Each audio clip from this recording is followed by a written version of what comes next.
नमस्कार दोस्तों, मैं अरुण यूट्यूब चैनल पर आपका एक बार फिर से स्वागत है। और एक बार फिर से लेकर आया हूँ शेयर्स आपके सामने इंडियन ऑयल कॉरपोरेशंस का। और क्वार्टर 2 के रिजल्ट्स क्या हो सकते हैं वो भी मैं आपसे डिस्कस करूँगा। इकोनॉमिक टाइम्स की तरफ से एक पोल किया गया था और उस पोल के दौरान उस रिजल्ट्स में अच्छी खासी मुझे न्यूज़ देखने को मिली और मुझे लगा कि इस स्टॉक्स में आपको मोमेंटम अच्छा देखने को मिल सकता है, इसलिए मैं इस पर एक बार वापस से वीडियो लेकर आया हूँ आपके सामने। तो सबसे पहले मनी कंट्रोल पर लेकर आया हूँ और आज के सेशंस के बारे में डिस्कस कर दूँ कि आज का क्लोजिंग प्राइस रहा है 75.70 का, आज का हाई रहा है 77.45 का और लो रहा है 75.10 का। मूविंग एवरेजेस और टेक्निकल रेटिंग्स के बारे में देख लेते हैं इस स्टॉक्स में हमें क्या कुछ देखने को मिल रहा है। तो डेली बेसिस पर देखें तो स्टॉक्स में हमें सेल सिग्नल देखने को मिल रहा है, वहीं वीकली बेसिस पर जाएं और वीकली बेसिस पर जाएं तो वीकली बेसिस पर भी हमें सेल सिग्नल ही देखने को मिल रहा है, और वहीं मंथली बेसिस पर जाते हैं तो मंथली बेसिस पर भी स्टॉक्स में हमें सेल सिग्नल ही देखने को मिल रहा है। मूविंग एवरेजेस के बारे में डिस्कस करूँ तो 5 डेज का मूविंग एवरेज 75.65, 10 डेज का मूविंग एवरेज 75.23, 20 डेज का मूविंग एवरेज 76.92, 50 डेज का मूविंग एवरेज 82.44, 100 डेज का मूविंग एवरेज 84.78 और 200 डेज का मूविंग एवरेज अगर आप देखते हैं तो 92.32 है। दोनों मूविंग एवरेज को नोट करके रखिए, 50, 100 और 200 डेज के मूविंग एवरेज को। ऑप्शन चेन पाएंगे तब इनसे एक बार और डिस्कस करूंगा और न्यूज़ बेसिस पर आते हैं तब वापस से इन स्टॉक्स और इन प्राइजेस के बारे में आपसे डिस्कस करूंगा। आगे क्यों लेकर आऊँगा और टिकट स्टेज पर लेकर आऊँगा, ज़्यादा डीप एनालिसिस नहीं करूँगा आज। तो रिटर्न्स के बेसिस पर अगर आपसे डिस्कस करूँ तो 1 वीक में स्टॉक्स ने हमें कितना रिटर्न्स प्रोवाइड किया है, तो 1 वीक में देखते हैं स्टॉक्स ने हमें 2.82 का पॉजिटिव रिटर्न्स प्रोवाइड किया है, और मंथ के बेसिस पर देखिए तो मंथ में स्टॉक्स ने हमें 7.94% के अराउंड जो है वो रिटर्न्स प्रोवाइड किए हैं नेगेटिव बेसिस पे। आगे क्यों लेकर आए, रिटर्न्स एफडी से ज़्यादा अच्छा रिटर्न जनरेट कर रहा है, स्टॉक्स अभी ओवरबॉट पोजीशंस पर नहीं है। लास्ट वीडियो में भी मैंने आपसे यही रिकमेंडेशन दी थी और तब भी मैंने यही कहा था कि स्टॉक ओवरबॉट पोजीशंस पर नहीं है, अपनी पोजीशंस को क्रिएट कर सकते हैं लॉन्ग टर्म्स के हिसाब से और स्टॉक्स में अपने अच्छे खासे रिटर्न्स देख सकते हैं। मार्केट कैपिटलाइजेशन के बारे में बात करूं तो 69,500 का हमारा मार्केट कैपिटलाइजेशन था, वहीं स्टॉक्स की रैंक अगर आप देखते हैं तो 47 रैंक पर आपको देखने को मिलेगी। स्टॉक्स की वॉलेटिलिटीज के बारे में बात करूं तो 1.13x वॉलेटाइल रहता है एज कम्पेयर टू निफ्टी।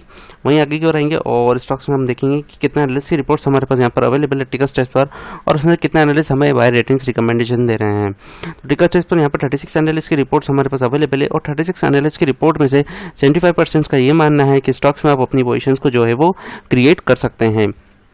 आगे क्यों लेकर आएंगे और स्टॉक्स के वैल्यूएशंस के बारे में डिस्कस करूंगा। फाइनेंशियल फिगर्स के बारे में ऑलरेडी मैं आपसे डिस्कस कर चुका हूं, तो मेरे पुराने वीडियो पर आप रेफर कर सकते हैं जहां पर मैंने स्टॉक्स को डीप एनालिसिस करके रखा हुआ है। इंडियन ऑयल के कॉर्पोरेशन की पी की रेशियो से बात करूं तो अभी नेगेटिव आपको पी रेशियो देखने को मिल रहा है 77.81, लेकिन price to book value ratio देखेंगे तो आपको चीपेस्ट वैल्यू पर आपको देखने को मिलेगा 0.72 के आसपास आपको देखने को मिलेगा, मतलब 75 पैसे के आसपास आपको देखने को मिल रहा है पीबी रेशो। वहीं रिलायंस इंडस्ट्रीज का आप देखते हैं तो पी रेशो बहुत हाई है 35.19 का, और पीबी रेशो देखते हैं आप 3.10 का आपको देखने को मिल रहा है। तो किसी भी बेसिस पर अगर आप देखते हैं तो स्टॉक्स आपको एक अच्छे खासे मोमेंट्स पर देखने को मिल रहा है और अच्छे खासे प्राइस पर भी आपको देखने को मिल रहा है। डिविडेंड भी डिस्कस करूंगा, स्टॉक्स में आपको क्या डिविडेंड देखने को मिलता है, और वहीं इसकी वॉलेटिलिटीज के बारे में डिस्कस करूँ आपसे। तो इंडियन ऑयल कॉर्पोरेशन से आपको वॉलिडिटी देखने को मिलती है 37.26% एज कम्पेयर टू अगर अदर स्टॉक्स आप देखते हैं तो रिलायंस इंडस्ट्रीज का 49.28% और बीपीसीएल का 55.43%। तो अदर स्टॉक्स से कंपेयर करते तो इसमें इस स्टॉक्स में आपको इतनी ज़्यादा वॉलिडिटी देखने को नहीं मिलती है, इसलिए स्टॉक्स आपको अच्छा खासा और अच्छे खासे प्राइस पर भी आपको देखने को मिल जाएगा। और प्राइस आपको ऐसा ज़रूरी नहीं जिस प्राइस पर आपने सोचा है अगर वो प्राइस आपको नहीं मिल रहा है तो आप उस स्टॉक्स को छोड़ दीजिए, क्योंकि जो प्राइस रिकमेंडेशन है अगर उस प्राइस पर आपको मिल जाता तो ठीक है, अदरवाइज स्टॉक्स पर आप बाय क्रिएट ना करें। आगे को लेकर आऊंगा स्टॉक्स में और डिविडेंड के बारे में बताऊंगा कि स्टॉक्स में क्या डिविडेंड रहे हैं, वहीं और उस स्टॉक्स में अगर आप पोजीशंस क्रिएट करते हैं लॉन्ग टर्म्स के हिसाब से तो आपको क्या डिविडेंड देखने को मिलते हैं। तो लास्ट 5 ईयर्स के बारे में हम इसमें कंपैरिजंस करेंगे। तो लास्ट इसने डिविडेंड दिया था 23 मार्च को 4.25 रुपीज़ का, उसके बाद 21 अगस्त 2019 को 1 रुपीज़ का डिविडेंड दिया था, 27 मार्च को 2019 को 1.5 रुपीज़ का डिविडेंड दिया था। तो एज कंपेयर अगर मैं आपसे करूँ तो दिसंबर, जनवरी और वहीं जुलाई अगस्त के बीच में जो है अगस्त में ये स्टॉक्स जो है एक बार हमको डिविडेंड देखने को मिलता है। इंटरिम डिविडेंड और फाइनल डिविडेंड आपको अगस्त के आसपास देखने को मिलता है। तो आई एस्टिमेट डिविडेंड आपको हो सकता है अभी डिविडेंड मिल जाए, आपको 1 रुपये या 2 रुपये के आसपास आपको डिविडेंड मिलने की संभावना है। यहाँ पर सिर्फ संभावना व्यक्त कर रहा हूँ, मैंने ओपिनियन दे रहा हूँ कि आपको डिविडेंड मिल सकता है, कंपलसरी नहीं है कि आपको डिविडेंड मिलेगा ही मिलेगा, लेकिन एक चीज़ है कि मार्च तक आपको एक डिविडेंड जरूर मिल जाएगा। ये हमारे लिए एक बेटर और इनफ सफिशिएंट अपॉर्चुनिटीज़ हैं। आगे क्यों लेकर आऊँगा स्टॉक्स में एनएससी की वेबसाइट पर आज के ट्रेडिंग सेशंस के बारे में डिस्कस करूंगा और उसके बाद हम स्टॉक्स में हम देखेंगे क्या न्यूज़ आई है और क्या क्वार्टर 2 के रिजल्ट्स इसमें हो सकते हैं वो भी मैं आपसे डिस्कस करूंगा। तो आज का जो टोटल क्वांटिटी ट्रेडेड हुआ है 1,18,46,163 का टोटल क्वांटिटी ट्रेडेड हुआ है। डिलीवरेबल क्वांटिटीज़ के बारे में बात करूँ फ्रेंड्स तो 20,42,924 की डिलीवरेबल क्वांटिटीज़ रही है और परसेंट ऑफ डिलीवरीज के बारे में बात करूँ तो 17.25% ऑफ डिलीवरी रहा है। तो जितना ज़्यादा परसेंट ऑफ डिलीवरी रहेगा उतनी ज़्यादा चांसेस की प्राइस की जो है मूवमेंट्स आपको अपसाइड देखने को मिल सकते हैं। ऊपर क्यों लेकर आऊँगा और आपको इकोनॉमिक्स टाइम्स की ये आर्टिकल्स पर लेकर आया हूँ जहाँ पर स्टॉक्स के कुछ में रिकमेंडेशंस और यहाँ पर पोल हुआ था। तो निफ्टी 50 फर्म्स दैट में clock 100 to 500% profit growth in quarter 2। तो कुछ स्टॉक्स हैं यहाँ पर जिस स्टॉक्स में आपको 100 से 500% तक जो है प्रॉफिट देखने को मिल सकता है, प्रॉफिट में ग्रोथ देखने को मिल सकता है क्वार्टर 2 के रिजल्ट्स में, जो कि क्वार्टर 2 के रिजल्ट्स अभी अनाउंस नहीं हुए हैं इसलिए आपको उसमें देखने को मिल सकता है। यहाँ पर मैं सिर्फ आईओसी के बारे में डिस्कस कर रहा हूँ इसलिए मैं उसी स्टॉक्स के बारे में रिकमेंडेशन आपको प्रोवाइड करूँगा, उसी के बारे में न्यूज़ बेसिस भी बताऊँगा। IOC is said to see strong number on reversal of inventory losses after the June quarter। अगर लास्ट ईयर अगर आप देखते हैं और लास्ट क्वार्टर में देखते हैं तो आपको इन्वेंट्री लॉसेस हुआ था, जो कि इस बार आपको इन्वेंट्री गेन होगा क्योंकि क्रूड ऑयल जो है वो आपको बहुत सस्ते पे देखने को मिला था और क्रूड ऑयल नेगेटिव प्राइसेस पे जाकर मिले थे और IOC ने जो कि ये अपने इन्वेंट्री को जो है वहाँ पर बढ़ा लिया था। ब्रोकरेज के बारे में बात करें तो ब्रोकरेज जेएम फाइनेंशियल एक्सपेक्ट करता है कि IOC to report 517% jump in net profit, 500% का आपको जंप देखने को मिल सकता है नेट प्रॉफिट में, ₹8,3479 crore compare to with 563.40 crore reported for the same quarter last year. तो लास्ट ईयर के बारे में बात करें तो लास्ट ईयर आपको 563 करोड़ का जो है प्रॉफिट रिपोर्ट हुआ था सेकेंड क्वार्टर में, वहीं इस बार अगर आप उससे कंपेयर करते हैं तो आपको 3,479 करोड़ का जो है वो आपको यहाँ पर देखने को मिलता है प्रॉफिट, जो इतना अच्छा खासा और 500% का जो है यहाँ पर आपको ग्रोथ देखने को मिल रहा है। Sales are likely to grow at a modest 5.7% to ₹1,39,822 crore और द नंबर में इंक्लूड क्रूड इन्वेंट्री गेन, जो कि मैंने ऑलरेडी आपसे कहा कि इन्वेंट्री जो है इस बार गेन हो जाएगा क्योंकि क्रूड ऑयल जो था वो नेगेटिव फिगर्स में गया था और IOC ने अपने इन्वेंट्री को जो है वो बढ़ा लिया था। तो इन्वेंट्री गेन आपको यहाँ पर देखने को मिलेगा 1570 करोड़ का और प्रोडक्ट इन्वेंट्री गेन अगर आप देखते हैं तो 1280 करोड़ के आसपास आपको देखने को मिलेगी।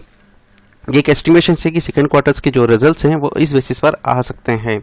अब मैं आपको कराऊंगा एनएससी की वेबसाइट पर और एनएससी की वेबसाइट पर स्टॉक्स के हम क्लोजिंग प्राइस के बारे में देखेंगे कि at the end of the month stock से प्राइस कहाँ तक जा सकते हैं और स्टॉक्स में हमें क्या मूवमेंट्स देखने को मिल सकते हैं, क्या रहेंगे शॉर्ट टर्म बेसिस पर स्टॉक्स में टारगेट, वो भी मैं आपसे यहीं पर डिस्कस करूंगा।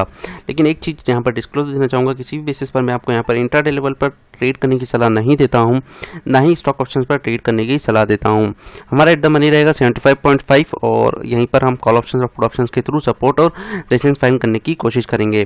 तो 75 के प्राइस पर आपको लेकर आया हूँ और 75 के प्राइस पर आप देखते हैं ओपन इंटरेस्ट 19,77,900 का आपको देखने को मिलता है और चेंज इन ओपन इंटरेस्ट देखते हैं तो 28,500 का आपको देखने को मिलता है। ये एक रेजिस्टेंस है जो कि इस रेजिस्टेंस को जो कि अभी इससे अबव ही ट्रेड कर रहा है, तो 76 का प्राइस आपको हो सकता है कल के कल आपको देखने को मिल जाए और 10,26,000 का ओपन इंटरेस्ट बना हुआ है। चेंज इन ओपन इंटरेस्ट आप देखते हैं तो 22,800 की यहाँ पे आपको देखने को मिल रहे हैं। वंस अगर इस प्राइस को अगर डिफेंड कर लेता है तो स्टॉक्स आपको 80 तक के लेवल्स देखने को मिल जाएंगे, जहां पर आपको 39,55,800 का ओपन इंटरेस्ट बना हुआ, चेंज इन ओपन इंटरेस्ट 68,400 के आपको देखने को मिल रहे हैं। At the end of the month के बारे में बात करूं तो जहां पर आपको मैंने मूविंग एवरेज के बारे में बात किया था 50 डेज, 100 डेज और 200 डेज के बारे में, तो वो भी आपको इसी प्राइस के आसपास देखने को मिल रहे हैं। तो 26,96,100 का ओपन इंटरेस्ट बना हुआ, चेंज इन ओपन इंटरेस्ट 11,400 के आपको देखने को मिल रहे हैं। तो पहला टारगेट 85 है। At the end of the month आपको यहाँ पर तक के टारगेट्स आपको देखने को मिल सकते हैं।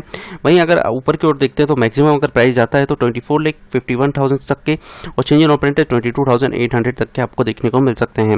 लेकिन 90 के ऊपर प्राइस जाने की चांसेस इसमें बहुत कम है। तो मैक्सिमम चांसेस है कि 85 तक के लेवल को टच करेगा और 90 तक के लेवल को टच कर सकता है। लेकिन शॉर्ट बेसिस पर चले तो 80, 85 और 90 तीन टारगेट्स हैं यहाँ पर आपके लिए, जिन्हें आप अपनी पोजीशंस लेकर क्रिएट कर सकते हैं। लेकिन अगर नीचे की अगर प्राइस गिरता है तो नीचे की ओर कहाँ तक जाएगा वो भी मैं आपसे डिस्कस कर लूँ। तो करंट इसको सपोर्ट जो है वो यहाँ पर मिलेगा 16,98,600 का ओपन इंटरेस्ट बना हुआ है। चेंज इन ओपन इंटरेस्ट अगर आप देखते हैं तो 57,000 का आपको यहाँ पर देखने को मिलता है, जो कि 75 के प्राइस पर आपको एक स्ट्रॉन्ग सपोर्ट देखने को मिलता है। लेकिन अगर 75 के प्राइस को डिफाइन नहीं कर पाता है तो स्टॉक 70 तक के लेवल्स पर जा सकता है, जहां पर आपको 24,16,800 का ओपन एड्रेस बना हुआ चेंज इन ओपन एड्रेस 4,33,200 के आपको देखने को मिल रहे हैं। फ्रेंड्स, ये दोनों चीजें मैंने आपको यहाँ पर डिस्कस कर दी है कि at the end of the month नीचे की साइड अगर देखते हैं तो नीचे की साइड आपको 70 तक के लेवल्स आपको देखने को मिल सकते हैं और अपर साइड 80, 85 और 90 तक के लेवल्स आपको देखने को मिल सकते हैं। वहीं अगर पुरानी अपडेट आपसे प्रोवाइड करवाना चाहूँगा कि जो कि विप्रो लिमिटेड का मैंने आपसे बोला था कि विप्रो लिमिटेड में अपनी पोजीशंस को क्रिएट करके रखी है। 300 से मैंने बाय पोजीशन दी थी और करंट मार्केट प्राइस अभी 377 चल रहा है, आज का 379 उसने हाई बनाया है।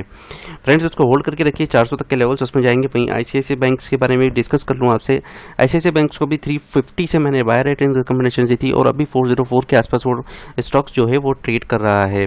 स्टॉक्स में चाहे तो प्रॉफिट बुक कर सकते हैं या फिर होल्ड करके रख सकते हैं क्वार्टर 2 के रिजल्ट्स की। क्वार्टर 2 में उस रिजल्ट्स में भी आपको जंप देखने को मिलेगा और अच्छा खासा प्रॉफिट देखने को मिल सकता है। फ्रेंड्स, वीडियो अच्छा लगे तो लाइक और सब्सक्राइब जरूर करिए। Further stay safe, stay home, have a great day. Thank you.